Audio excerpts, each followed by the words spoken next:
మనమందరము ఈ దినము ఆయన సన్నిధిలో చేరి మహోన్నతుడైన దేవదేవునితో సహవాసం చేసే ఇటు భాగ్యం ప్రభు మనందరికి దయచేశాడు. పరిశుద్ధ గ్రంథమైన బైబిల్ గ్రంథంలో నుంచి దేవుని వాక్యాన్ని మనము ధ్యానం చేసుకుందాము.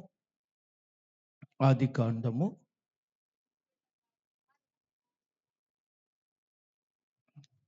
49వ అధ్యాయము 22వ వచన భాగాన్ని నుంచి చదువుకుందాము. యేసేపు ఫలించడి కొమ్మ, ఊట యొద్ద ఫలించడి కొమ్మ, దాని రెమ్మలు గోడ మీదికి ఎక్కి వ్యాపించెను. వీలుకాండ్రు అతన్ని వేధించిరి, వారి బాణములు వేసి అతన్ని హింసించిరి. యాకోబు కొలుచు పరాక్రమశాలి అయిన వాని హస్తము బలము వలన ఇశ్రాయేలునకు బండయు మేపిడివాడును ఆయనే. నీకు సహాయము చెయ్యు నీ తండ్రి దేవుని వలనను పైనుండి వింటి దీవెనలతోనూ క్రింద దాగి ఉన్న అగాధ జలముల దీవెనలతోనూ సమస్తముల దీవెనలతోనూ గర్భముల దీవెనలతోనూ నిన్ను దీవించు సర్వశక్తుడి దీవెనలను అతని బహుబలము దిట్టపరచబడును. చాలు. దేవుడి వాక్యం మన వినికిడిలో ఆశీర్వదించిన గాక. చిన్న ప్రార్థన చేసుకుందాం. దేవుడు తన వాక్యముతో మనతో మాట్లాడి మనల్ని బలపరుచినట్లు ప్రభు వాక్య సహాయము కొరకు అందరము ప్రార్థన చేద్దాం. యేసయ్యా నీవు నాతో మాట్లాడు నాయనా అని ప్రతి ఒక్కరూ ప్రార్థన చేసుకోండి. ఆయన మాట్లాడుతాడు. ఆయన మాట వింటే మనము దీవించబడతాం. దయగలిగిన తండ్రి నీకు వందనాలు. మేమందరము ఈరోజు నీ పాద సన్నిధిలోకి వచ్చాము. దేవా, నీవే మమ్మల్ని పిలిచావు, మీరే మమ్మల్ని ఏర్పాటు చేసుకున్నారు. ఈరోజు నీ వాక్యాన్ని వినడానికి మేము సంసిద్ధమై ఉండగా చక్కటి గ్రహింపు మాకు దయచేయండి. వాక్యం అర్థమగుటకు సహాయం చేయండి. వాక్యాన్ని ప్రభువా ప్రతి ఒక్కరూ అవగాహన చేసుకున్నట్టు సహాయం చేయండి. ఆచరణలో పెట్టే ఆసక్తి నాయన, అలాంటి తీవ్రత ఆసక్తిని బిడ్డలకు దయచేయండి. పరిశుద్ధాత్ముడా, నీ కొరకు నన్ను ఒక సాధనంగా నిలబెట్టుకుని వాడుకోమని యేసు నామములో అడిగి వేడుకుంటున్నాము తండ్రి, ఆమేన్. దేవుని స్తోత్రం. హల్లెలూయా, హల్లెలూయా. ఎండ దెబ్బ తగలలేదు కదా అందరికీ? దేవుడు మనలందరినీ కాపాడాడు. ఆయన మహాకృపలో కొంచెం వాతావరణం వారం వారం కొంచెం కొంచెం వేడెక్కుతుంది కదా. వేడెక్కినా దేవుడు మనకి మంచి పరిస్థితులే ఇచ్చాడు. హల్లెలూయా. ఈరోజు దేవుని వాక్యంలో నుంచి కొన్ని మాటలు మనము ధ్యానం చేసుకుందాం. చదవబడిన వాక్య భాగములో ఉన్న సందర్భము ఏమిటి అని అంటే, యాకోబు గారికి ఎంతమంది పిల్లలు కదా? కుమారులు వచ్చి 12 మంది, ఒక కుమార్తె. 12 మంది కుమారులు ఒక రోజున వారిని దీవించాలి, వారిని ఆశీర్వదించాలి అనేది వృద్ధాప్య దినాలలో, ఆ దినాలలో తండ్రులందరూ కూడా తన పిల్లల్ని ఏం చేస్తారు అని అంటే, వృద్ధాప్యం వచ్చినప్పుడు వారి చేతులుంచి వారిని ఆశీర్వదిస్తారు.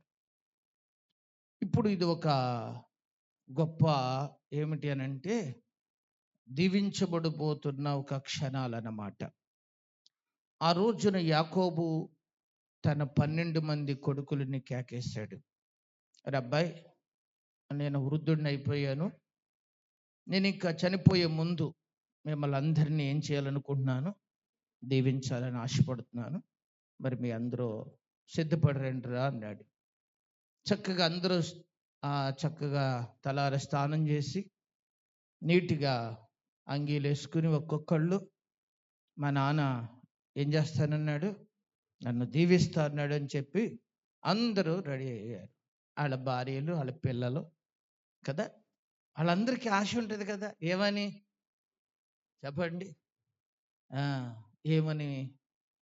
పెద్ద ఆయన దీవిస్తాడా, నా భర్తని ఏమని దీవిస్తాడా, మా నాన్నని ఏమని దీవిస్తాడు మా తాత అని అందరూ, వాళ్ళ దాసులు, వాళ్ళ దాసీలు, వాళ్ళందరూ కలిసి ఒక పెద్ద సమూహం అన్నమాట. శుభ్రంగా రౌండ్గా ఏమైపోయారు అనుకున్నారు, వాళ్ళంతా గుమిగూడిపోయారు. 12 మంది చక్కటి అంగీలు వేసుకుని ఒక్కొక్కళ్ళు ఎవరి దగ్గరికి వస్తున్నారు, యాకోబు దగ్గరికి వస్తున్నాడు. యాకోబు కుర్చీలో కూర్చున్నాడు. ఒక్కొక్కళ్ళ దగ్గరికి వస్తుంటే వాళ్ళ నెత్తి మీద చేతులుంచి ఏం చేస్తున్నాడు, ఆశీర్వదిస్తున్నాడు. ఈ అధ్యాయంలో అలాంటి ఆశీర్వాదాలన్నీ ఏం చేస్తున్నాం, మనము చూస్తున్నాం. అందులో చివరిన ఎవరి దాకా వచ్చింది అని అంటే యోసేపు దగ్గరికి వచ్చింది. యోసేపు ఎన్నోవాడు చెప్పండి, 11వ. ఇప్పుడు 11వ దగ్గరికి వచ్చేటప్పటికి తన చెయ్యి యోసేపు మీద పెట్టి ఇలా దీవిస్తున్నాడు. మనం చదివాము ఇందాక ఆ వచనంలో, యోసేపు ఫలించడి కొమ్మ, ఓట యొద్ద ఫలించడి కొమ్మ, దాని రెమ్మలు గోడ మీదకి ఎక్కి వ్యాపించును, వీలుకండ్రులు అతన్ని వేధించింది, వారి బాణములను వేసి అతన్ని హింసించిరి. యాకోబును కొలుచు పరాక్రమశాలి అయిన హస్తము అతని విల్లు బలమైనదగును, ఇశ్రాయేలునకు బండయు మేపిడివాడు ఆయనే. నీకు సహాయము చెయ్యు నీ తండ్రి దేవుని వలన పై నుండి వింటిని దీవెనలతోనూ, క్రింద దాగి ఉన్న అగాధ జలముల దీవెనలతోనూ, సైన్యముల దీవెనలతోనూ, గర్భముల దీవెనలతోనూ నిన్ను దీవించి సర్వశక్తుని యొక్క దీవెనలు అతనిని బహుబలముగా దిట్టపరచబడును అని ఏం చేశాడు చెప్పండి, దీవిస్తున్నాడు. ఇందులోనే నేను ఒక్క మాటని ఈరోజు మీకు పరిచయం చేస్తాను. అదేమిటంటే, నీకు సహాయము చేయు నీ తండ్రి దేవుడైన వలన పైనుండి వింటి దీవెనలతోనూ కదా. ఇక్కడ ఒక చక్కని మాట మీరు గుర్తుపెట్టుకోండి. నీకు సహాయము చేయు నీ తండ్రి దేవుని వలన. ఎవరి వలన? మీ నాన్న నమ్ముకున్న దేవుడు యోసేపు నీకెప్పుడు ఏం చేస్తాడో తెలుసా, సహాయము చేస్తాడు. ఇప్పుడు ప్రతి మనిషికి ఏం అవసరం చెప్పండి, సహాయము అవసరమా కాదా? నాకు ఎవ్వరి సహాయం అవసరం లేదన్న వాళ్ళు ఎవరైనా ఉంటారు ఇక్కడ? ఉంటారా? నాకు ఎవరి సహాయము నాకు అక్కర్లేదు అలా అనుకుంటే వాళ్ళ మూర్ఖులు అనమాట అండి. బలమున్నా, తెలివున్నా, ఎన్ని సామర్థ్యతలు ఉన్నా సహాయం అనేది చాలా చాలా అవసరమే. దేవుడు ఒక మనిషికి చక్కటి సహాయాన్ని దేవుడు ఏర్పాటు చేశాడు. ఒక భార్యకి భర్తని, భర్తకి భార్య అని, అలాగే వాళ్ళకి పిల్లల్ని, ఒక కుటుంబాన్ని దేవుడు ఏం చేశాడు, ఒకరికి ఒకరు చక్కగా ఏం చేసుకోవడానికి, సహాయం చేసుకోవడానికి కదా. ఎంత మంచిగా ఏదన్నా చిన్న చిన్నగా కార్యక్రమాలు జరుగుతూ ఉంటే చూడండి, అప్పుడు ఒక పెళ్ళి కానీ, ఒక మెచ్యూర్ ఫంక్షన్ కానీ, ఒక గృహ ప్రతిష్ట కానీ, ఇలాంటప్పుడు చక్కగా వాళ్ళందరూ ఏమైపోతారు, చక్కగా బంధువులందరూ వచ్చేస్తారు, హెల్ప్ చేస్తారు. ఒకప్పుడు బలిగా ఉండేది ఏమండి. ముందే 4 రోజులు ముందే ఏం చేసేవాళ్ళు, వచ్చేసి చేయాల్సిన పనులన్నీ చేసేవాళ్ళు అంతే. ఇప్పుడేమో అలా లేదు. చక్కగా కొత్త బట్టలు వేసుకుని నీట్గా టయానికి ఏం చేస్తున్నారు, ఆ టయానికి వస్తారు. ఏమండి ఆ టయానికి వచ్చి ఏదన్నా ఆతిథ్యం ఉంటే శుభ్రంగా స్వీకరించి, ఏమన్నా అక్షింతలు ఏమైనా వేయాల్సి వస్తే వేసేసి తినేసి శుభ్రంగా వెళ్ళిపోతున్నారు. బిజీ కదా ఇప్పుడు. కానీ ఒకప్పుడైతే చక్కగా ముందే వచ్చేసి ఏం చేసేవాళ్ళు, ఎన్ని పనులో అలా హెల్ప్ చేసుకుంటూ ఉంటే ఎంత బాగుంటుందో కదా. ఒకరికి ఒకరు ఏం చేసుకోవటం. మా చిన్నప్పుడు వ్యవసాయాల్లో కూడా ఎలా చేసుకునేవాళ్ళు అంటే, కూలి పనికి పెట్టుకునేవాళ్ళు కాదు. ఏమండి వీళ్ళు ఒక 4 ఎకరాలు ఊడ్చారనుకో, వాళ్ళు ఒక 4 ఎకరాలు ఊడ్చారనుకో, ఈ కుటుంబం అంతా వెళ్ళి వాళ్ళు కూడి పూడ్చేవాళ్ళు. తర్వాత వాళ్ళందరూ కలిసి వీళ్ళు కూర్చేవాళ్ళు, వీళ్ళందరూ కలిసి కోసేవాళ్ళు, వీళ్ళందరూ కలిసి మళ్ళీ వీళ్ళకి వచ్చి కోసేవాళ్ళు. అలాగా ఏం చేసుకునేవాళ్ళు, ఇక మనుషులతో బయటతో పని ఉండేది, అలా చేసుకునేవాళ్ళు. ఇప్పుడు అలాంటి పనులు ఏమి లేవు.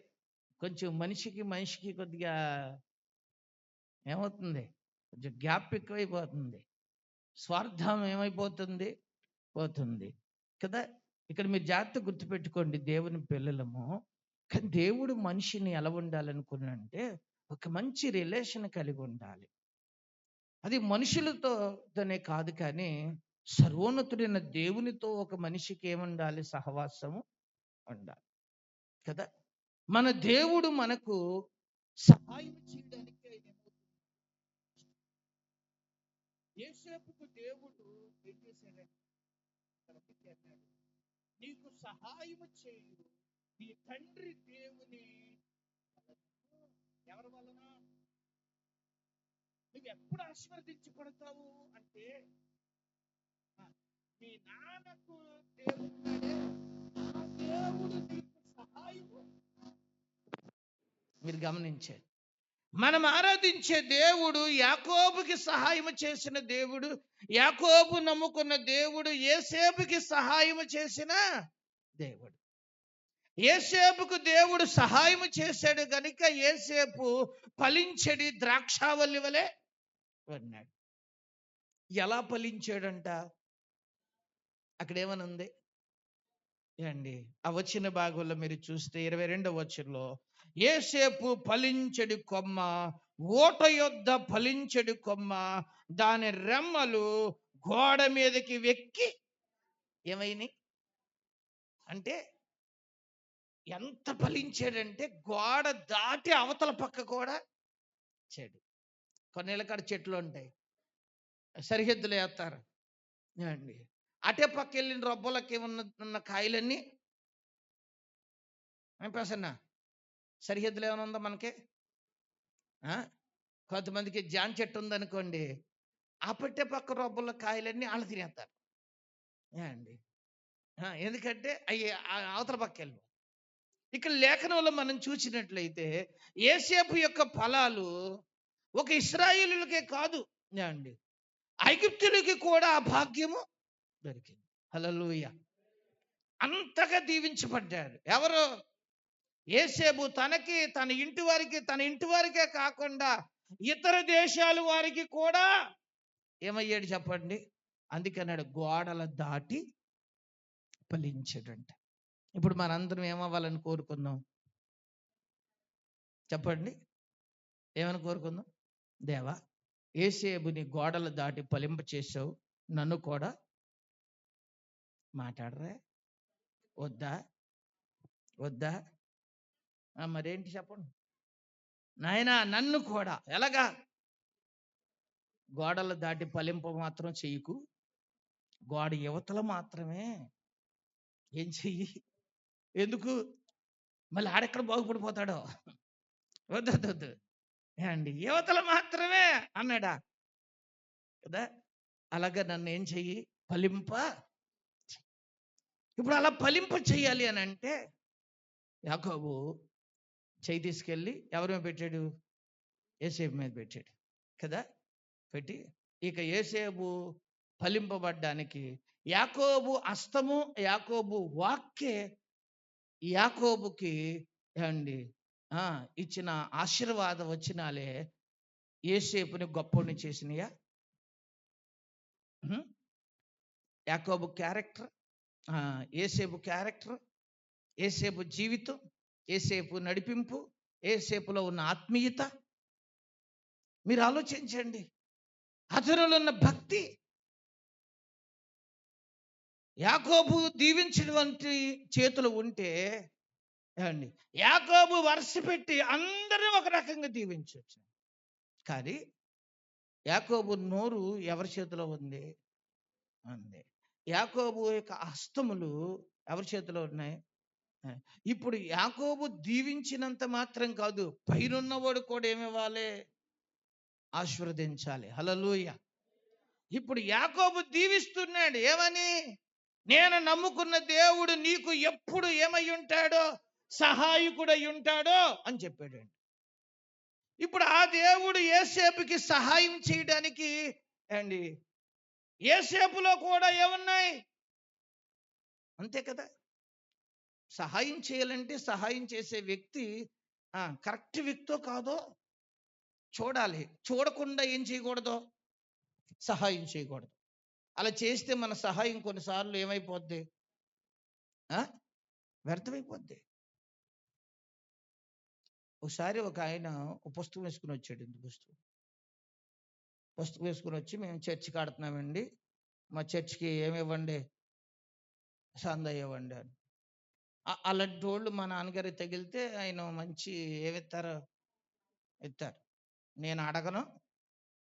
ఏంటి అదేదో ఇటు ఇటు ఈ కొంపలంటే అక్కడక్కడ తిరిగే బదులు అదేదో మోకాళ్ళి దేవుడు అద్భుతం, వీళ్ళందరూ ఎత్తి ఒక 50 ఇస్తారా 500 ఇస్తారా, ఇదొద్దు, మోకాళ్ళు ఎత్తి దేవుడే ద్వారాలో ఇస్తాడు అని వచ్చిన వాళ్ళకి ఏం చెబుతారు? బాగా చెప్తారు. ఎవరు చెప్పి మంచి ఆత్మీయ పాఠం చెప్పి ప్రార్థన చేసి కొద్దిగా ఏమైనా మంచినీళ్ళు లేకపోతే టిఫిన్ పెట్టి పంపిస్తారు. ఎవరికి? అర్థం మీకు ఇక్కడ అది అండి. అలాగే ఒక రోజున అలా చెప్పి అండి పంపించాడు. నేనే కొద్దిగా ఏదో చక్కెరకిళ్ళ అరటిపళ్ళు లాంటివి పట్టుకెళ్ళి ఏం చేశాను? ఇచ్చాను. వద్దండి వద్దండి వెళ్ళిపోతాలేండి అన్నాడు. వెళ్ళిపోతానంటే ఏం చేసాం? ఇచ్చాం. తీసుకున్నాడు, తిన్నాడు, వెళ్ళిపోయాడు. మళ్ళీ నేను బండి వేసుకుని కనపర వెళ్తున్నా ఏదో పని మీద. పుండరీకాక్షుడు సినిమా హాల్ కాడికి వచ్చాక ఆ బుక్ మడత పెట్టి జేబులో పెట్టేసుకుని సినిమా హాల్లోకి వెళ్ళిపోతున్నాడు వాడు. ఏం పెట్టుకుని? అర్థం మీకు ఇక్కడ? అంటే ఇప్పుడు ఈ టైప్ ఏ టైప్ ఇది చూసారా? అంటే ఈ లోకంలో కొన్నిసార్లు మనుషులు ఎలాంటి భయంకరమైన ఆలోచనలతో ఏమవుతున్నారు చెప్పండి? జీవిస్తున్నారు కదా. ఇక్కడ మనం గమనించవలసిన విషయము, హెల్ప్ చేసేటప్పుడు ఆ వ్యక్తి ఎలాంటి వాడు అనేది చాలా పర్సన్ చాలా ముఖ్యము. ఇప్పుడు దేవుని సహాయము యేసేపుకి సమృద్ధిగా ఉండాలి అని అంటే తండ్రి కోరుకుంటే సరిపోదు. తండ్రి నీవు ఆశీర్వదింపబడును గాక, దేవుడు నీకు సహాయం, దేవుడు నీకు సహాయం, దేవుని సహాయం కలుగును గాక అని పలికితే ఏమవడు? రాదు. ఒకవేళ తండ్రి పలికిన తన జీవించే జీవితం మీదే దేవుని ఆశీర్వాదము కూడా ఆధారపడి ఉంది. అంతే. యేసేపు బాల్యము నుంచి ఒక పవిత్రమైన జీవితాన్ని ఇచ్చాడు. యథార్థమైన జీవితాన్ని కలిగి ఉన్నాడు. ఎన్ని పోరాటాలు వచ్చినా తన భక్తిలో ఎక్కడ ఏమవ్వలేదు? రాజీ పడలేదు. పొతేపరి ఇంట్లో ఒక బానిసగా వెళ్ళినా కూడా యథార్థంగా అక్కడ పని చేశాడు. చాలా నమ్మకంగా పని చేశాడు. ఎవరు? యేసేపు చాలా నమ్మకంగా పని చేశాడు. అక్కడ చేస్తున్నప్పుడు పొతేపరు యేసేపు అక్కడ అడుగు పెట్టాక అతను ఏమవుతున్నాడు? అభివృద్ధి చెందుతున్నాడు. అందుకు పొతేపరు ఏం చేశాడంటే యేసేపు మీద ఒక కన్ను వేసి అతడు ఏది చేతి పెడితే అది ఏమవుతుంది? అభివృద్ధి చెందుతుంది. కాబట్టి అంత పొతేపరు ఎవరికి అప్పగించాడు అంటే యేసేపు చేతికి అప్పగించేశాడు. అంతే. మొత్తం అన్ని బాధ్యతలు అప్పగించాడు. కొంతమంది అన్యుల ఆలోచన ఎలా ఉంటుందంటే ఏమండి, ఒకళ్ళు చేతి మీద ఏదన్నా బాగుపడుతుందంటే ఇక అన్ని ఎవరి చేతితో చేపిస్తారు చెప్పండి? దాన్ని ఏమంటారు? సెంటిమెంట్. అర్థం మీకు ఇక్కడ? కొంతమందికి అదొక అలవాటు. అన్యజనులకి ఇది ఎక్కువగా ఉంటుంది. ఏది ఎక్కువగా ఉంటుంది? ఆ, అవసరమైతే వాళ్ళు ఎంతో దూరం ఉన్న వాళ్ళని రప్పించి ఏం చేపిస్తారు. ఆ, ఒకవేళ ఆ రోజే బాగుంటే ఆ రోజే చేపిస్తారు. మీరు గుర్తుపెట్టుకోండి. అలాగా యేసేపు చేతి వలన దీవించబడుతున్నానని గ్రహించి మొత్తం అంతా అప్పగిచ్చేసాడండి. ఎవరికి అప్పగిచ్చేసాడు? అది యేసేపు చెప్పాడు ఒక రోజున. ఎవరితో? పొతేపరి భార్య యేసేపును శోధించినప్పుడు అప్పుడు అంటాడు, మీ యజమాని అన్నిటినీ నాకు ఏం చేశాడు? అప్పగించేశాడు. నువ్వు అతని దాని, నిన్ను తప్ప ఆయన ఏది నాకు అప్పగించకుండా ఉండలేదు. ఏం తెలవదు ఆయనకి. భోజనం చేయడానికి వస్తాడు, తింటాడు, వెళ్ళి ఆ పెద్దల దగ్గరికి వెళ్ళిపోయి కూర్చొని కౌరులు వేసి కూర్చుంటాడు. ఎందుకంటే నా చేతితో ఏం చేసినా ఏమవుదో, నడుతులేదు, మా వాడు ఉన్నాడు అన్నాడు. ఎవరు? నా ఆ మాటకే పొతీఫరు భార్యకి సిగ్గు రావాలి. ఎవరు? అర్థం మీకు ఇక్కడ? అంత ఘాటైన మాట, అంత విలువైన మాట వదిలిపెట్టాడు. ఎవరు? ఆయన సిగ్గులేని ముఖము ఇంకా అల్లరి చేసింది. ఎవరిని? ఈ ఎబ్రి పొడుసువాడు నన్ను పాడు చేశాడని చెప్పి తన వస్త్రాలు చింపేసుకుని పెద్ద హడావిడి చేసేసి కదా. ఆ సమయంలో పోతేపరి దాకా వార్త వచ్చింది. ఆ రోజున పోతేపరి ఏదైనా చెయ్యొచ్చు. ఎవరిని? ఎందుకు? యాకోబు ఏం చేయొచ్చు? నా చేతిలో ఉన్న కొనుక్కున్నా నిన్ని, సంతలో కొనుక్కొచ్చాను నిన్ని. ఏం చేసినా మేడకాయ మీద తలకాయ తీసేస్తే ఒక దెబ్బకే రై నరికండి, రండి నరికేస్తారు. కానీ ఏమండి ఏమనలే. తీసుకెళ్ళి ఎగబడేయండి, జైల్లో పడేయండి నన్ను. గమనించండి, జైల్లో పడేశారు అంతే. మీరు గుర్తుపెట్టుకోండి. అయినా ఆత్మీయతలో ఎక్కడ రాజీ లా. ఎవరిని కలిగి ఉన్నాడు? దేవునితో ఒక మంచి సహవాసాన్ని కలిగి ఉన్నాడు. మీరు గుర్తుపెట్టుకోండి. పోరాటాలు వచ్చినా, ఎన్ని కష్టాలు వచ్చినా, ఎన్ని ఒడిదుడుకులు వచ్చినా, ఒక యథార్థమైన భక్తి జీవితాన్ని, తన ఆత్మీయ పరిపక్వత మనం ఇలా చూడొచ్చు. తన ఆత్మీయ పరిపక్వత ఎలా కనపడుద్ది అంటే, తనను దేవుడు తీసుకెళ్లి ఒకానొక దినాన్న ఐగుప్తు యొక్క సింహాసనం మీద కూర్చోబెట్టాడు. ఎవరిని? యేసేపు. అర్థం మీకు ఇక్కడ? అంత గొప్ప స్థానంలో కూర్చోబెట్టాడు. కూర్చోబెట్టినప్పుడు వాళ్ళ అన్నలందరూ వచ్చి సాగిలి పడ్డారు. ఎవరి దగ్గర?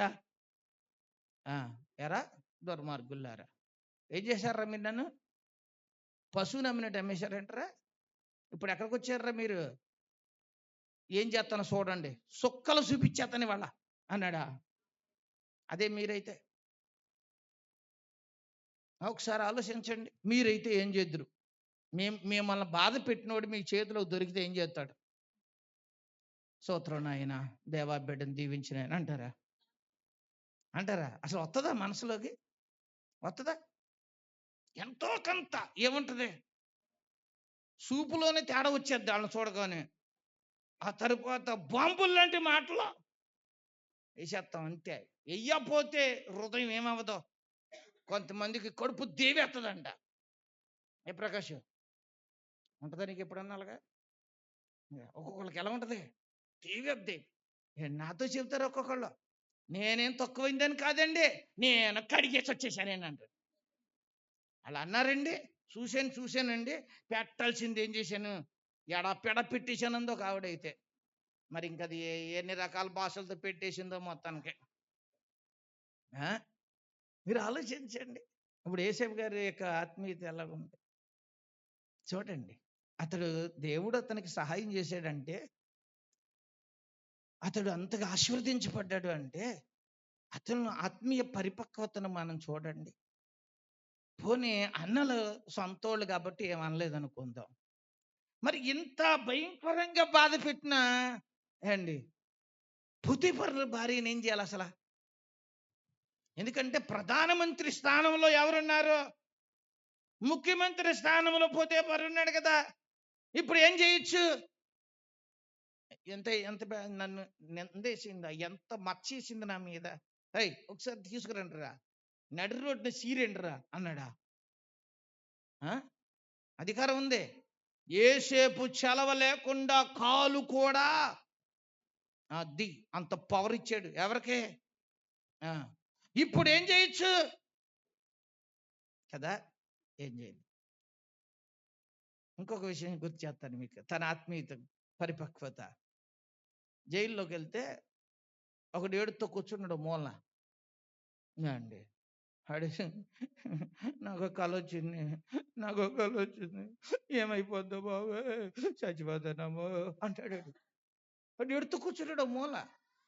రే ఏంట్రా నీ ఏడుపు ఏంటిరా, నీకు బాధ ఏంటిరా, రా బయటికి రా, పని చేయాలిరా ఇక్కడ జైల్లో, ఈ సరసాల్లో నువ్వేం చేయాలి, ఆ గడ్డి పీకండి అంటున్నాడు.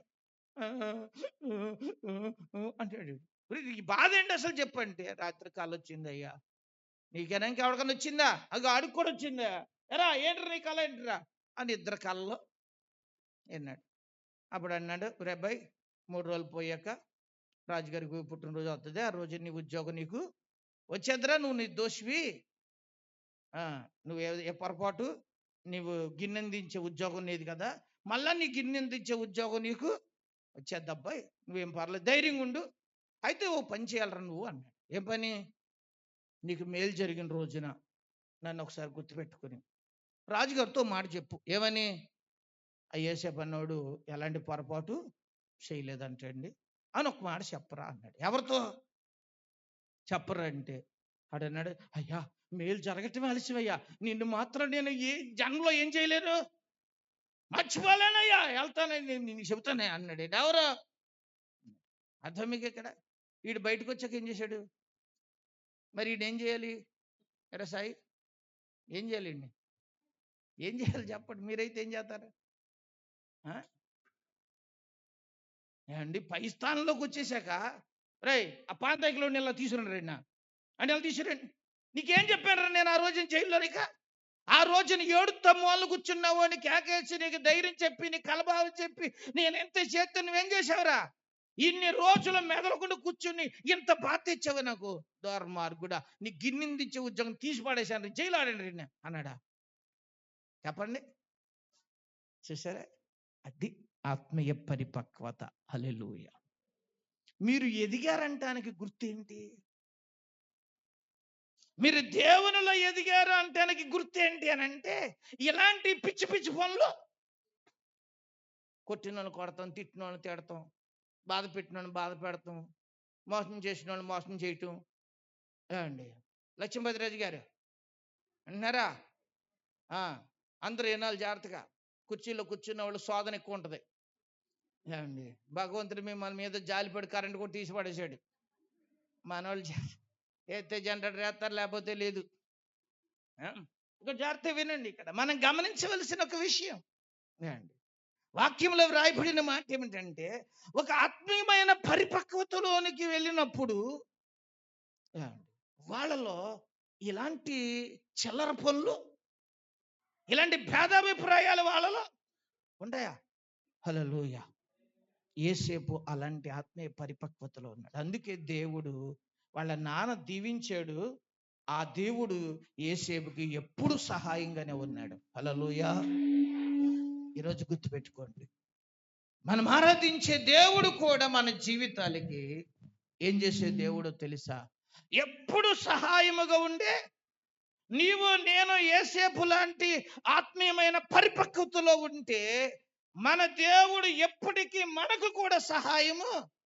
ఆనాడు యోసేపుకి సహాయముగా ఉన్న దేవుడే ఈరోజు ప్రతి ఒక్కరికి ఏం దేవుడు చెప్పండి, సహాయం చేస్తాడు. మనకి ఎప్పుడు సహాయం అవసరం చెప్పండి? ఒక్కోసారి మోటార్ సైకిల్లో లోడ్ ఎక్కువైపోయింది అనుకోండి, ఎత్తు వంతెన ఎక్కాలనుకోండి, అది ఏం చేయలేదు తెలుసా? ఇలా పట్టుకుంటే మొత్తం మట్టం పట్టేస్తాం దాన్ని, అది అంటది, అది ఎక్కలేక ఏం చేస్తుంది?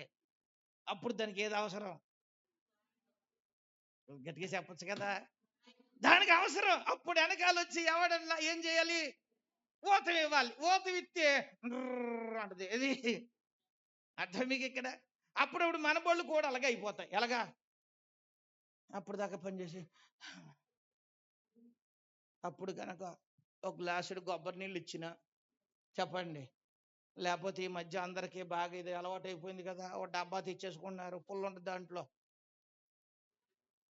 అదే ఓఆర్ఎల్ఎస్.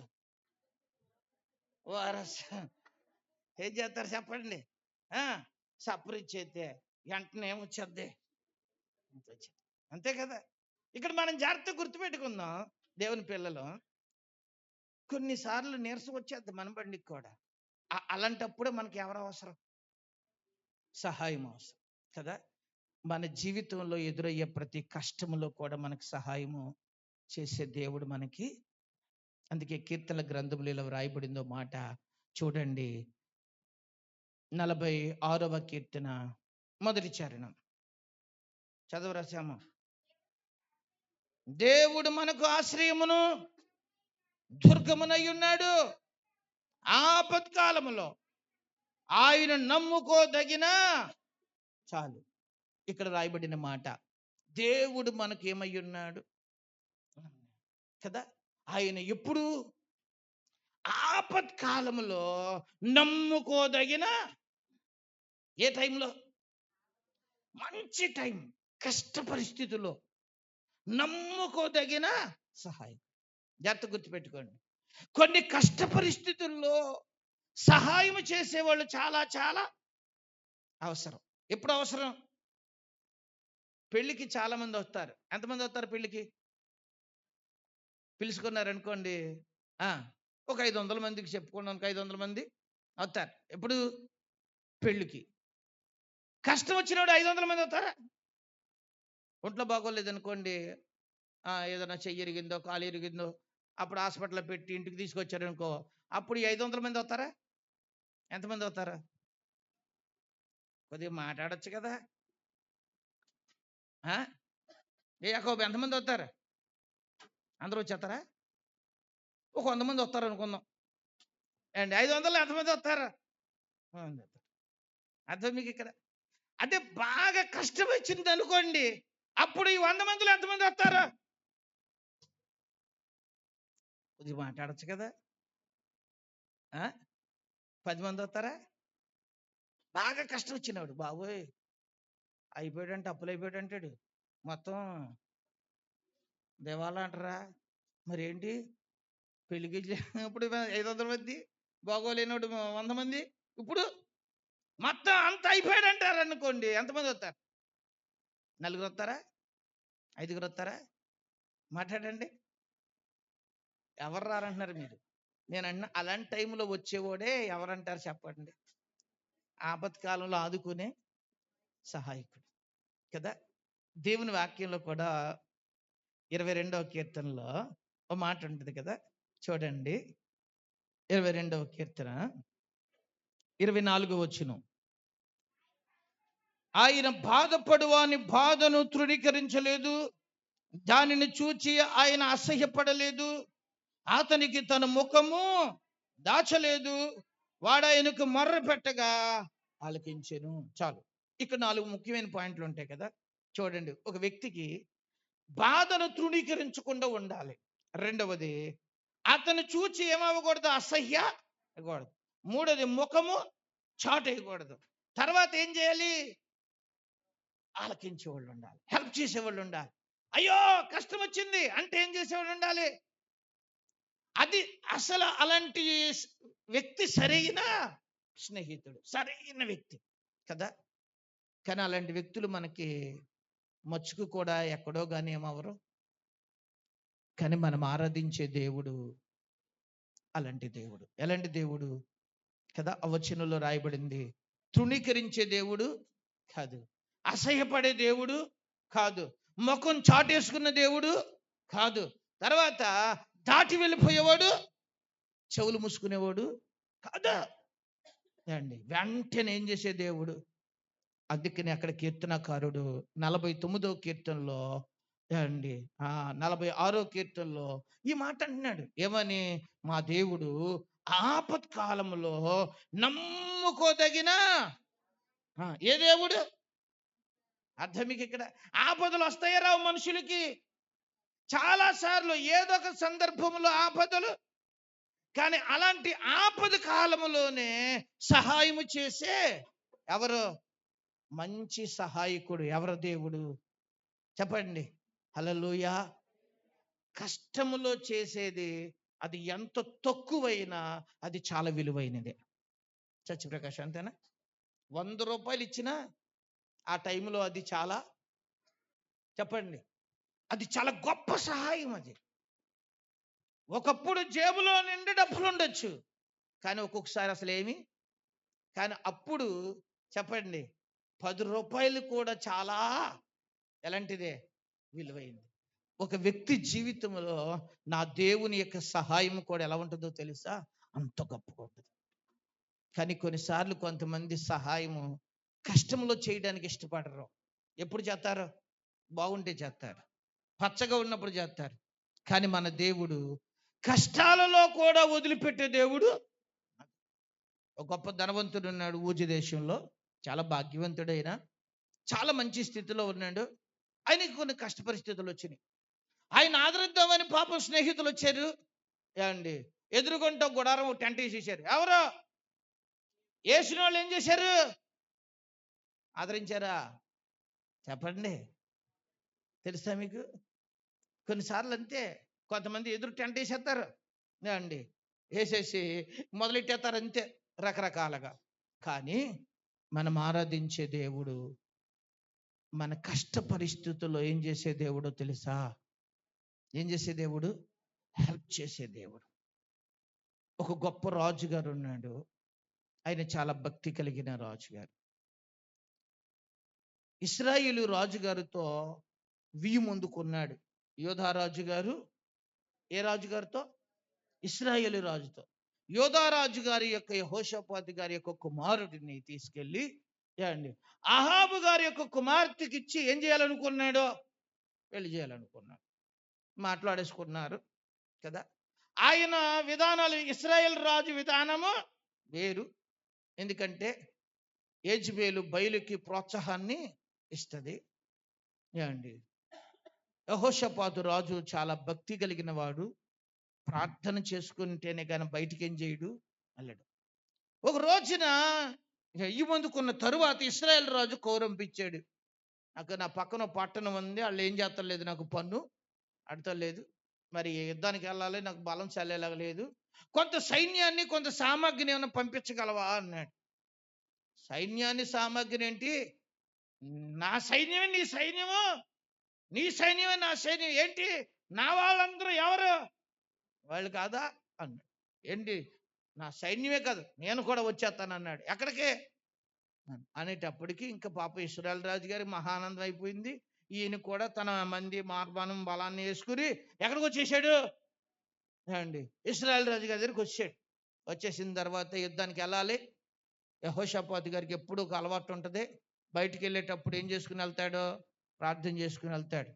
భక్తి కలిగిన దైవజన్ని కేకేసి ప్రార్థన చేయించుకొని ఆయన మాట విని ఏం చేస్తాడు చెప్పండి? వెళ్తాడు. అందుకని ఇప్పుడు వెంటనే ఇశ్రాయేల్ రాజుకు మాట చెప్పాడు, ఎవరైనా ఒక దైవ సేవకుని పిలిపించు, ప్రార్థన చేయించుకుని వెళ్దాము అన్నాడు. సర్లే అయితే పిలిపిస్తానని ఒక అబద్ధ బోధకులను ఎవరిని పిలిచాడు. మొత్తానికి వాళ్ళు వచ్చారు. అయ్యా మీరు యుద్ధానికి వెళ్తారు, మహా విషయం ఏమైపోతుంది, వచ్చేద్దాం డామ్ డూమ్ డుసులు చెప్పేస్తున్నారు. యెహోషాపాతు ఆత్మీయుడు కదా, వీళ్ళు గారిడి మాటలు ఎవరికి అర్థమైపోయినాయి? ఆత్మీయులు ఆత్మీయమైన విషయాలని గ్రహించగలరు. ఆత్మీయులు ఆత్మీయమైన వాతావరణాన్ని ఇష్టపడతారు. ఆత్మీయులు ఆత్మీయమైన వారితోనే సహవాసము. ఆత్మీయులకి మాత్రమే తెలుసు ఆత్మీయులు ఎవరో అనేది. ఎందుకంటే వీళ్ళ ఆత్మీయత వాళ్ళని పసిగడద్ది. వీళ్ళ ఆత్మీయత లేకపోతే వీళ్ళ ఆత్మీయులను ఏం చేయలేరు, చెప్పండి. అందుకే నేను మీకు చెబుతాను, ఒక మంచి ఆత్మీయమైన వాతావరణంలో మనం ఏమవ్వాలి? కాదు. ఒక ఆత్మీయమైన జీవితాన్ని కలిగితేనే కానీ ఆత్మీయతను మనం ఏం చేయగలము? యెహోషాపాతు గారు గమనించాడు. అది కాదు, యెహోవా సేవకుల్లో ఎవడన్నా ఉంటే ఒకరిని ఏం చేయి, నువ్వు పిలువు అన్నాడు. యెహోవా సేవకుల అయ్యా ఉన్నాళ్ళే ఒకడు, ఆడెప్పుడు నా గురించి ఏం పలకడో, మంచి పలకడో, ఆడెప్పుడు కీడే పలుకుతాడు, వద్దులేవయ్యాడా, లేదు నేను చెబుతున్నానుగా పిలువు అన్నాడు. అప్పుడు మొత్తానికి మరి అబ్బాయి ఒక ఇద్దరిని కేకేసి వెళ్ళి అక్కడ మేకా అని ఒక ప్రవక్త ఉన్నాడు కదా, యెహోవా ప్రవక్త, ఆయన తీసుకురండి రా అన్నాడు. ఆ వెళ్ళిన వాళ్ళు ఇద్దరు ఎవరు, ఆ మనుషులు వెళ్ళి, అయ్యా ఇశ్రాయేల్ రాజుగారు యుద్ధానికి వెళ్ళాలంటే ప్రార్థన చేయించుకుని రమ్మను. బాబు నేను రాను రాబాయ్ అన్నాడు. ఎవరు? ఇశ్రాయేల్ రాజు గారికి అసలు మనకి పడదు, ఆయనేమో బయలు మనకి దిక్కుదు. లేదయ్యా, ఈ మధ్య వాళ్ళిద్దరు సహవాసం కలిగి యోధారాజు గారు వచ్చాడు. యోధారాజు గారు వచ్చాడా, యెహోషాపాతు వచ్చాడా? అయితే నడు వస్తాను, ఆయన కోసం నేను వస్తున్నా. ఎవరి కోసం? ఈయన కోసం అయితే నేను రాను అన్నాడు. సర్లే అని చెప్పి వెళ్ళాడు. వెళ్ళగానే ఏమండి అక్కడ పాటలు పాడే బృందం పాడుతూ ఉండగా ప్రార్థన చేస్తూ ఆయన అన్నాడు, అయ్యా యెహోషాపాతా, యుద్ధానికి వెళ్తారు కానీ వెనక్కి మీరు తిరిగి రారు, శత్రువుల చేతులు చచ్చిపోతారయ్యా అన్నాడు. వెంటనే ఇశ్రాయేల్ రాజు గారికి ఏమొచ్చేసింది? కోపం వచ్చింది. కోపం వచ్చేసి, ముందే చెప్పానా నేను, వీడెప్పుడు నా గురించి ఏం పలకడు. వెంటనే సైనికులు గేగేసి, రేయ్ వీటిని తీసుకెళ్ళి జైల్లో పడేసి నేను వచ్చే వరకు క్లేశన పానాలు. వెంటనే వాళ్ళు వచ్చేసి 2 రెక్కలు ఇచ్చుకుని ఏండి ఏం చేస్తున్నారా మేక లాక్కెళ్ళిపోతుంటే ఈయన అంటున్నాడు, ఇశ్రాయేల్ రాజు నువ్వు రావు, నువ్వు వచ్చే లెక్కనైతే దేవుడు నా నోట మాట పలకనివ్వడు అన్నాడండి. ఎవరు? కానీ ఈ ఘర్షణ మధ్యలో ఏం చేయలేకో పాపం యెహోషాపాతు గారు, సర్లే వచ్చాం కదా ఏం చేస్తే మంచిది, వెళ్ళకపోతే ఏడుతాడు, ఎందుకు వచ్చింది, సర్లే నాడు దానికి పోదాం అని చెప్పి ఆయన లోనాడేసేసి వెళ్ళిపోయారండి. ఎక్కడికి? దాన్ని వెళ్ళేటప్పుడు యెహోషాపాతు రాజు గారికి మంచిగా ఇశ్రాయేల్ రాజు అయిన ఆహాబు గారి యొక్క గుర్రం, రథం, ఆయన కిరీటం, ఆయన వస్త్రాలు ఎవరికి వేసేసారు? ఈయనేమనుకున్నాడో అతిథులు ఇచ్చే రెస్పెక్ట్ ఇలా ఉంటది అనుకుంటా, ఇయ్యంకుడి గారికి ఇచ్చే గౌరవం ఎలా ఉంటది, బా ఆయన స్థానంలో నన్ను పెట్టాడు, మా ఓడు మంచోడు అనుకుంటున్నాడు. ఎవరు? అర్థం మీకు ఇక్కడ? ఈ లోనేముంది? తేడా వస్తే పోతే ఈడే పోతాడు. ఎవడు పోతాడు? పోతాడు అని ఏం చేశాడు అనుకున్నారు? ఈ వేషం అంతా ఆయనకి వేపించి ఈయన వెనకాల మెదలుకొని మామూలు ఒక చిన్న రథంలో వెనకాల వెళ్తున్నాడు అండి. ఎవరు? అర్థం మీకు ఇక్కడ? ఈయన యుద్ధం వారవారీగా జరిగే టైంలో వీళ్ళ యుద్ధంలోకి వేరుగా ఏమైపోతున్నారు? సైన్య బలముతో వెళ్తూ ఉన్నారు. శత్రురాజు ఓ మాట చెప్పాడంట, ఒరబ్బాయి మీరు అధములతో యుద్ధం చేయకండి, రాజుతోనే యుద్ధము చెయ్యండి. వాళ్ళ సత్య భార్య పిల్లలు సూర్మని ఏడుతున్నారు అండి. మళ్ళీ మళ్ళీ అత్తమాటలు యుద్ధానికి వస్తాడు. అదే రాజు చచ్చిపోయాడు అనుకో, మళ్ళీ మన మీదకి ఎవడరాడు. మీరు వెళ్తే ఈసారి పట్టుకుని రాజుని పట్టుకొని రా అన్నాడు. అందరూ కలిసి బాణాలు ఎక్కిపెట్టి కత్తులు ఈట్లు పట్టుకొని మహాత్మాండితో నిలబడిపోయారు అంతే ఏమండి. అలాగే వెళ్ళగానే ఆ సమూహాన్ని చూసి యోధారాజు ఒక్కసారి ఏం చేయటం మొదలు పెట్టాడు అనుకున్నారు? కేకలేయటం మొదలు పెట్టాడు. దేవా నన్ను ఏం చెయ్యి, రక్షించు ప్రభా, కాపాడు ప్రభా అని మొదలెట్టాడు. సైన్యాధ్యక్షుడు చెవిలో పడిపోయింది, రే ఈయన ఇశ్రాయేల్ రాజు కాదు. ఏ రాజు? వీడు యోధారాజు. ఈ మధ్య ఏమందుకున్నారో అందుకే ఈయన వచ్చి ఉంటాడు. ఒరే ఈయన ఏం చేయకండి, ఎవడు ఈయన మీద యుద్ధం చేయకండి, ఎవడ బాణం వేయకండి అన్నాడు సైన్యాధ్యక్షుడు. వెంటనే అందరూ ఆగిపోయారు అంతే. ఎవరిని తలుసినందుకు? నేను ప్రభువా నన్ను కాపాడయ్యా, నాకు సహాయం చేయయ్యా అని ఒక్క కేక వేస్తే దేవాది దేవుడు ఒక అద్భుతం యెహోషాపాతు పక్షాన చేశాడా చేయలేదా? చేశాడు. మీరు చూడండి, అహాబు గారు వెనకాల వస్తున్నాడంట. ఒక కంగారుడు ఒకడు ఉన్నాడు, మా శ్యామగళ్ళు అంటాడు, ఎరా ఇలా లాగిపట్టు కూర్చున్నాడు బాణం. ఇందాక నుంచి ఎవడు రావట్లేదు సరైనడు, ఏ శబ్దం చూస్తుండే ఇంకా రావట్లేదు ఇంటే లాగింది అప్పాను ఎవడో ఒకడు తగులుద్దని వదిలేసాడండి. ఆ జనాల్లోకి ఎవడొకడు తగులుద్దని వదిలేసాడు అంతే. వదిలేస్తే అది అహాబు గారికి డొక్కలోకి వెళ్ళిపోయింది. ఈ డొక్కలో దిగిపోయి ఏమండి కొట్టేసుకున్నాడు. ఎందులో? రథంలో. కొట్టుకుని కొట్టుకుని కొట్టుకుని చచ్చిపోయాడు. ఎందులో? వెనక రాలా.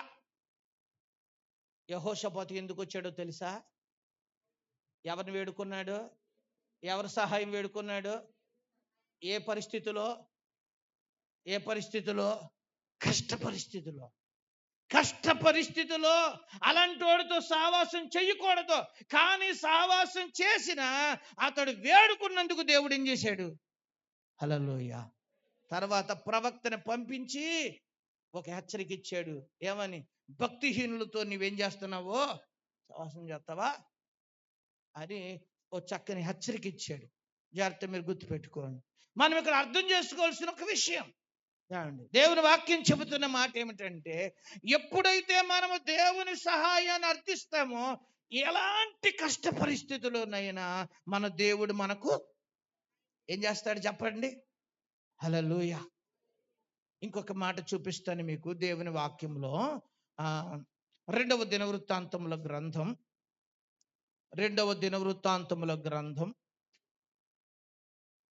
32వ అధ్యాయము 8వ వచనం. రెండవ దినవృత్తాంతముల గ్రంథం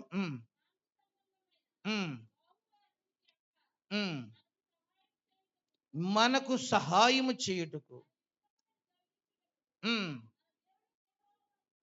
మన దేవుడైన యెహోవా మనకు తోడుగా ఉన్నాడని చెప్పగా, జనులు యూదా రాజైన హిజ్కియా చెప్పిన మాటలు యందు నమ్మిక చాలు. ఆ రోజున యూదా వారి మీదకి, యెరూషలేం మీదకి సన్హెరీబు అనబడిన ఒక రాజు యుద్ధానికి వచ్చాడు. యుద్ధానికి వచ్చినప్పుడు వాడు పెద్ద పెద్ద కేకలేస్తున్నాడు. ఎందుకంటే, నేను మిమ్మల్ని అందరిని చంపేస్తాను, ఇప్పటికి నేను చాలా పట్టణాలు జయించేశాను, ఏ దేవత నన్ను ఏం చేయలేకపోయింది. ఓ యూదా వారులారా, వెళ్ళి హిజ్కియా రాజుతో చెప్పండిరా, నేను ఎవరినో మీకు తెలుసు కదా, ఎన్ని పట్టణాలు జయించాను, నాకు ఎంత సైన్యం ఉంది, నాకు ఎంత బలగం ఉంది, మిమ్మల్ని నేను ముట్టడి వేసేస్తున్నానని చెప్పి ఏం చేశాడు? యెరూషలేం చుట్టూ ఏం చేశాడు? ముట్టడి వేసేసాడు. అర్థం మీకు? ఇక్కడ ఒక ఇల్లు ఉందనుకోండి, ఇంటి చుట్టూ ఎలా గోడ కట్టుకుంటాం? ఆ రోజున పట్టణం చుట్టూ ఏం చేసేవాళ్ళు? గోడ కట్టుకునేవాళ్ళు. ఇలాంటి యుద్ధాలు జరుగుతున్నప్పటికీ మొత్తం కావలసిన సామాగ్రులన్నీ తెచ్చేసుకుని లోన్ పెట్టేసుకుని పట్టణంలో ఉన్న ప్రాకారపు గోడలకు దిట్టపరుచుకుని తలుపులు వేసేసుకుని సైనికులు పైన ప్రహర కాస్త తలుపుల దగ్గర భద్రత ఉండేవాళ్ళు అంతే. ఇక బయటికి వెళ్ళేవాళ్ళు లేరు. లోన్ నుంచి బయటికి వెళ్ళరు, బయట నుంచి లోనకి రారు. ఇక ప్రాకారం తలుపు వేసేస్తారు. ఇక లోనే నీళ్ళు ఏమన్నా ఆహారాలు ఉన్నా ఎక్కడికి తినాలి? వీళ్ళేమో సన్హెరీబు సైన్యాన్ని వేసుకుని బయటంతా ముట్టడేసేసాడు. మీరు బయటికి రండి, తలుపు తీయండి, మీ సంగతి చూస్తాను అంటున్నాడు బయట కూర్చుని. వీళ్ళు ఎన్ని రోజులు కూర్చుంటారు? ఎన్ని రోజులు సరిపోతాయి నీళ్లు? ఎన్ని రోజులు సరిపోతే ఆహారం? బయటికి వెళ్ళకపోతే ఎలాగా? ప్రజలను భయపెట్టేస్తున్నాడు. ఏమని? ఇదిగో హిజ్కియా మీకు నీళ్లు లేకుండా చేస్తాడు, ఆహారం లేకుండా చేస్తాడు, మీరు చచ్చిపోతారు. నా మాట అంటారా? చెప్పండి. అర్థం మీకు ఇక్కడ? అప్పుడు దేవుడు ఇలా చెబుతున్నాడు. ఏమని? మనం చదివిన వచనంలో ఏమన్నాడు తెలుసా? బాహువే అతనికి అండ, మనకు సహాయము చేయుటకు, మన యుద్ధము జరిపించుటకు మన దేవుడు యెహోవా మనకు. అతనికి ఏముంది? మాంస సంబంధమైన బాహువే అతనికి ఏముంది? అతనికి ఏ అండ ఉంది? ఈ శరీరం అనే అండ ఉంది అతనికి. శరీర సంబంధమైన మనుషుల అండ చూసుకున్నాడు. మనకెవరున్నారు? అక్కడ అన్నాడు, చూసారా? సహాయము చేయుటకు, మన యుద్ధము జరిగించుటకు మన దేవుడు యెహోవా మనకేమై ఉన్నాడు? చప్పట్లు కొట్టి ప్రభువుని మహిమపరచండి. హల్లెలూయా. మన దేవుడు మాంస సంబంధమైన సహాయం చేసేవాడు కాదు, బలమైన సహాయము. ఈ మాంసాలు, ఈ శరీరాలు ఒక రోజున ఏమైపోతాయి? చెత్త అయిపోతాయి. అర్థం మీకు ఇక్కడ? ఎంత పౌరుషంతో ఎన్ని రకాలుగా రెచ్చగొట్టాడండి. ఎవరు? 14వ వచనంలో చదివితే మీరు అక్కడ, మీ దేవుడు మిమ్మును నా చేతిలో నుంచి విడిపింపగలడనుకుంటున్నారా? మీ దేవుడు మిమ్మల్ని నా చేతిలో నుంచి ఏం చేస్తాడు? విడిపిస్తాడు అనుకున్నారా? ఏం చేయలేడు, విడిపించలేడు అంటున్నాడు. ఎవరు? కానీ దేవుడు ఒక అద్భుతమైన కార్యాన్ని చేశాడంతే. ఒక రాత్రి ఏమండి, సన్హెరీబు యొక్క సైన్యములోనికి దేవుని దూత దిగింది. తెల్లారే పాటికి ఏమండి, ఎవరు? ప్రతి ఒక్క సైనికుడు మెడకాయల మీద ఏం ఊడిపోయినాయి? తలకాయలు ఊడిపోయినాయి. రాజు పొద్దున్నే చీకటితో లేచి చూస్తే అన్ని తలకాయలు ఊడిపోయి ఉన్నాయి. యుద్ధం ఎప్పుడు జరిగింది? యుద్ధ బోర్ ఎప్పుడు మోగింది? కత్తులు పట్టుకుని సైన్యం ఎక్కడ దంట్లోకి వచ్చారు? ఏంటి ఎలా జరిగిపోయింది? సైన్యాధ్యక్షుని ఏంటి ఎలా జరిగింది? అయ్యా ఏమోనయ్యా తెలియదయ్యా, ఎవరు వచ్చారో తెలియదయ్యా, మొత్తం సైన్యం అంతా ఏం చేయబడింది? చంపబడింది. భయం వేసింది. గుర్రం ఎక్కాడు. మళ్ళా తన ఊరు తను ఏమైపోయాడు చెప్పండి? పారిపోయాడు. వెళ్ళి దేవత గుళ్ళోకి వెళ్ళి ఏం పెట్టుకుంటున్నాడు తెలుసా? చెప్పండి. దండం పెట్టుకుంటున్నాడు. దండం పెట్టుకుంటుంటే తన కుమారులు ఖడ్గం తెచ్చి మెడక ఏం చేశారు? కానీ జయం ఎవరికి వచ్చింది? ఎవరు ఎవరు సహాయం చేశారు? సన్హేరీబు సైన్యము కంటే, వాళ్ళ బలాల కంటే మన దేవుని సహాయము ఎలాంటిది? వాళ్ళది మాంసం సహాయం, ఖండ సహాయం, కత్తి సహాయం. కానీ మన దేవునిది చెప్పండి గొప్ప. హల్లెలూయా. అర్థం మీకు ఇక్కడ? ఆ సహాయమే యోసేపుని ఏం చేసింది కదా. ఈరోజు నేను మీకు అదే చెబుతున్నాను. మన దేవుడు మనకు అద్భుతమైన రీతిలో ఏం చేసే దేవుడు? ఏం చేసే దేవుడు? ఆపత్కాలంలో మనకి సహాయం చేసే దేవుడు. ఏమండి? కఠినమైన పరిస్థితుల్లో మనకు సహాయము చేసే దేవుడు. ఒక మాట చెప్పి ముగిస్తాను ఇంకా. చూడండి అపోస్తుల కార్యములోకి రండి ఒకసారి. అపోస్తుల కార్యములో ఓ మాట చదువుకుందాము. 11వ అధ్యాయం 29వ వచనం. అపోస్తుల కార్యములు ఉమ్, ఉమ్, ఉమ్, పంపుటకు నిశ్చయించుకొని ఉమ్, బర్నబా సౌలు అని వారి చేత పెద్దల యొద్దకు దానిని పంపిరి. చాలు. ఇక్కడ ఒక మాట గుర్తు చేసుకోండి. అన్నాడు యూదుల మధ్యలో ఒక కరువు రాబోతుంది అనేది ఆ ఈ యొక్క పట్టణంలో మనం చూస్తే అంతియొక పట్టణంలో అపోస్తులు వారు దేవుణ్ణి ఆరాధిస్తున్నప్పుడు ఆ దినాన వారి మధ్యకు ఒక ప్రవక్త వచ్చాడు. మీరు ఆ వచ్చిన భాగాన్ని ఒకసారి చదువుదాం. చూడండి. ఆ 28వ వచనం చదువుదాం. వారిలో అగాబు అను ఒకడు నిలువబడి భూలోకమంతటా గొప్ప కరువు రాబోచున్నదని ఆత్మ ద్వారా సూచించెను. క్లోదియా చక్రవర్తి కాలంలోనే అదేమవుద్ది? సంభవించుద్దని ఏం చేశాడు? ఏమండి? అగాబు అని ఒక ప్రవక్త ప్రవచించాడు. ఈ ప్రవచించినప్పుడు వెంటనే శిష్యులందరూ కూడా స్పందించి, అయ్యో మన యోదయాలో చాలా కరువు వస్తుందంట, మనం అందరం ఏం చేద్దాము? సహాయము చేద్దామని అంతియొకయ సంఘములో ఉన్న వారందరూ ఒక్కొక్కళ్ళు ఏం చేశారనుకున్నారు? కొంత డబ్బులు ఇచ్చారండి. ఎలా ఇచ్చారని ఉందంటే వాళ్ళ శక్తికి మించి ఏం చేశారని ఉంది సహాయము. అయ్యా యోధా వారికి కొంత ఇబ్బంది అయిందా? అయితే ఏం చేయండి, యోదయాలో కాపురం ఉన్న వారందరికీ మనం హెల్ప్ చేద్దాం అని చెప్పి ఈ యొక్క అంత్యోదయ సంఘములో ఉన్న ఆ చిన్న సంఘం చేయండి, ఆ సంఘములో ఉన్న వాళ్ళందరూ శక్తి కొలది ఏం చేశారంట అంతే. ఈ సహాయం ఎక్కడ పంపించారు చెప్పండి? యోదయాలోకి. ఎవరు పట్టుకెళ్ళారు? అక్కడ రాయబడింది బర్నబా సౌలు అనబడిన వారు. అంటే ఇక్కడ మీరు గమనించండి, ఒక కష్టం వచ్చినా, ఒక కరువు వచ్చినా ఎవరు సహాయం చేయగలరు? ఎవరు సహాయం చేయగలరు? అర్థం మీకు ఇక్కడ? దేవుడు ప్రేరేపిస్తే ఏమండి ఆర్థిక పరిస్థితుల్లో కూడా దేవుడు సహాయము చేయగలడా చేయలేడా? అద్భుతంగా చేయగలడు. మన మధ్య బైబిల్ సొసైటీకి మనం ఏమైనా సాయం చేద్దామని చెప్పి నేను చిన్నగా చెప్పాను కొంతమందికి. చర్చిలో చాలా మంది స్పందించారు. ఇక్కడ గుమ్మలూరులో కూడా బాగా స్పందించారు. వాళ్ళు కలిగిన దాంట్లో చాలా మంది ఏం చేశారు చెప్పండి? సహాయం చేశారు. ఇంచుమించు 55,000 రూపాయలు బైబిల్ సొసైటీకి ఇచ్చాం మనం. హల్లెలూయా. నేనైతే అంత ఏం చేయగలవని ఇవ్వగలుగుదాం అనుకోలేదు నేను.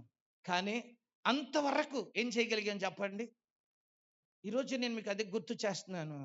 ఏమండి కష్ట పరిస్థితి వస్తే దేవుడు ప్రేరేపిస్తే ఎవరు ఎలా సహాయం చేస్తామో చెప్పండి కదా.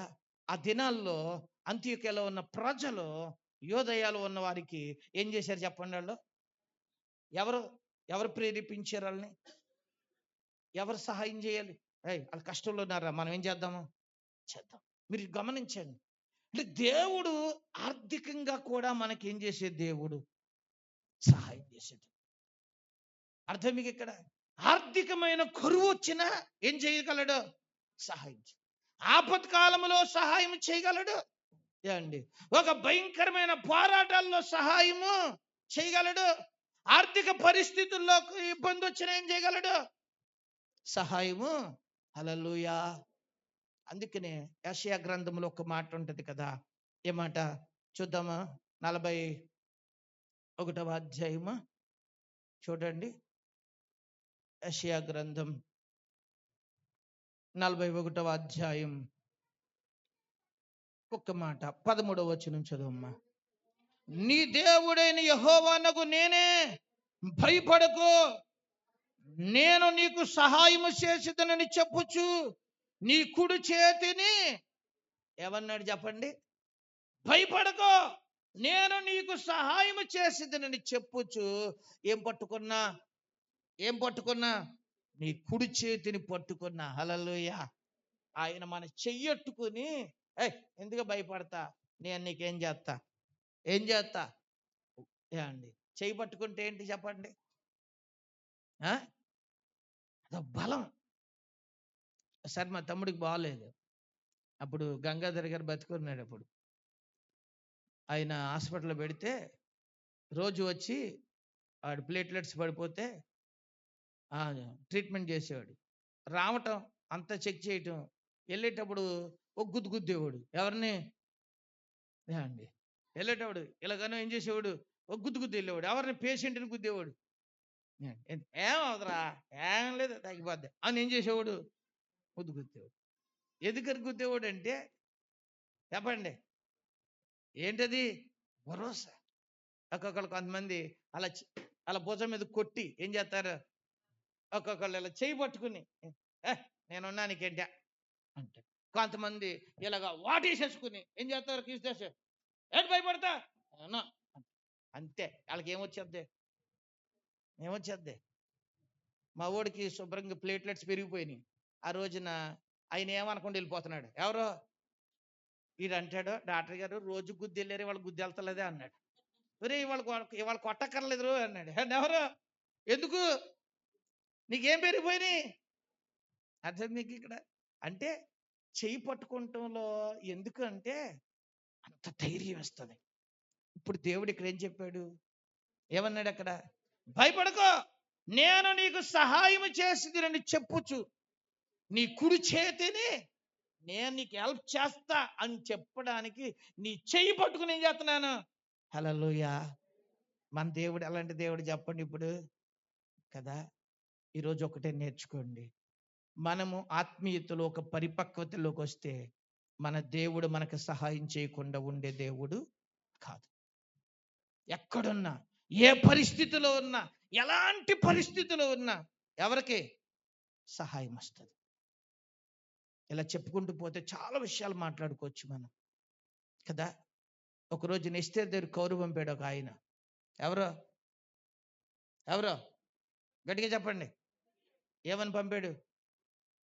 ఇగో నువ్వు ఈ రోజున ఈ సింహాసనం కూర్చున్నావు అంటే ఎందుకో తెలుసా నీకు? ఇలాంటి కష్ట పరిస్థితి వచ్చినప్పుడే ఏం చేయడానికి? అడ్డుపడటానికి నిన్ను ఇక్కడ పెట్టాడు దేవుడు. ఏం చేస్తావు? నువ్వు వెళ్ళి సాయపడతావా? సాయపడు, లేకపోతే నువ్వు సత్తావా, నీ ఇంటోళ్ళు సత్తారు. యూదులకి మాత్రము సహాయము విడుదల వేరొక దిక్కు నుంచి వస్తుంది అన్నాడు. హల్లెలూయా. ఎక్కడి నుంచి వస్తుంది? నువ్వు పోతావు, నోరు మూసుకుని నువ్వు నిర్లక్ష్యంగా నాకేం పర్లేదు నేను రానిని అనుకున్నావా, నువ్వు చస్తావు, నీ ఇంటోళ్ళు. కానీ యూదులకి మాత్రం ఏమవుతుంది చూసారా? దేవుని పిల్లల సహాయం ఎటు నుంచి ఎలా వస్తుందో చెప్పండి. ఎలా వస్తుందో ఎవడకే, అది మన ఆలోచనలకే. అలాంటి కార్యాలు ఆ దినాల్లో చేయటం కాదు, ఇప్పుడు కూడా మన దేవుడు మన పట్ల చేస్తాడా చేయడా? చేస్తాడా చేయడా? చేయగలిగిన దేవుడు అండి. ఎవరు? ఈరోజు మీరు అదే గుర్తుపెట్టుకోండి. మన దేవుడు అద్భుతముగా మనకేం చేయవాడు? ఏం చేయవాడు?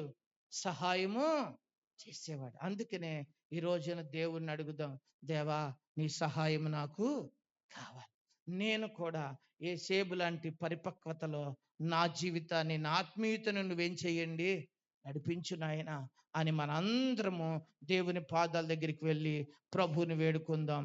అందరూ మోకరించి ఎవరికి వారు కొన్ని నిమిషాలు మన హృదయాన్ని, మన అంతరంగములు పరిశీలన చేసుకుని దేవుని పాదాల దగ్గర ప్రార్థన చేసుకుందాం. అందరూ మోకరించండి. చక్కగా మోకరించి దేవునితో మాట్లాడుకోనండి. ప్రభువా, నువ్వు సహాయం చేసే దేవుడు కదా. ఆనాడు యేసేపుకి నువ్వు సహాయం చేశావు, అందుకే అతడు ఆశీర్వదించబడ్డాడు.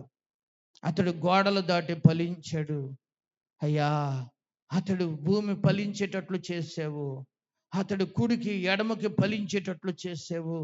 తండ్రి నాయనా, నీ సహాయం ఉంటే చాలయ్యా, నేను దీవించబడతాను. నీ సహాయం ఉంటే చాలయ్యా నాయనా, నాకు ఏ పోరాటాలు నన్ను ఏమి చేయలేవు. నువ్వు సహాయం చేస్తే చాలు. ఆపత్కాలంలో నువ్వు నాకు సహాయం చేసే దేవుడివి. కష్టకాలంలో నువ్వు నాకు సహాయం చేసే దేవుడు. తండ్రి, ఒకవేళ నేను కష్టంలో ఉన్నాను, నీ సహాయం నాకు కావాలి ప్రభువా అని అడగండి. అయ్యా, నేను పోరాటంలో ఉన్నాను, నాకు సహాయం అవసరం ప్రభువా, నువ్వు నాకు సహాయం చేయి నాయనా అని దేవుని దగ్గర ప్రార్థన చేయండి. అందరూ కొన్ని నిమిషాలు ప్రార్థన చేసుకోండి. అందరూ ప్రార్థన చేసుకోండి. సర్వశక్తిమంతుడైన ప్రభు ఈ దినము మనందరితో మాట్లాడుతున్నాడు. తండ్రి, నాకు సహాయం చేయి, నాకు సహాయం చేయి. యేసేపుకి సహాయం చేసిన వాడా, నా ఆపద కాలంలో నాకు సహాయం దయచేయి నాయనా. నా పోరాటాలలో నాకు సహాయం దయచేయి నాయనా. నా ఆర్థిక సమస్యల్లో సహాయం చేయి ప్రభువా. ఆయన చెబుతున్నాడు, నేను చేస్తా.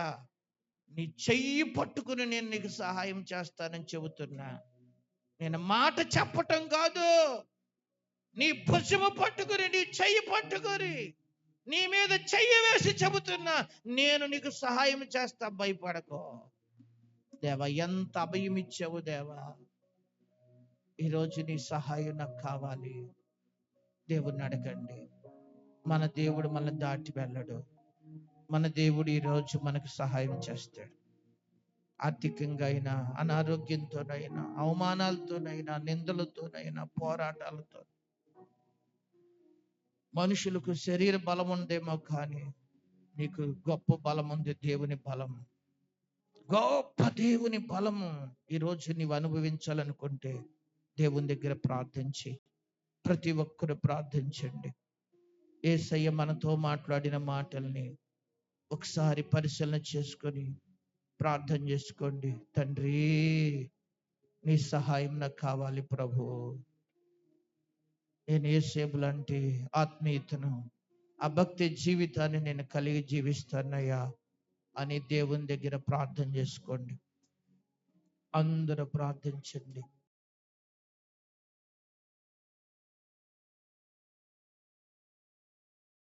చేయగలడు. ఇప్పుడే ఒక మంచి తీర్మానం చేసుకొని దేవుని పాదాల దగ్గర ప్రార్థన చేసుకుందాం.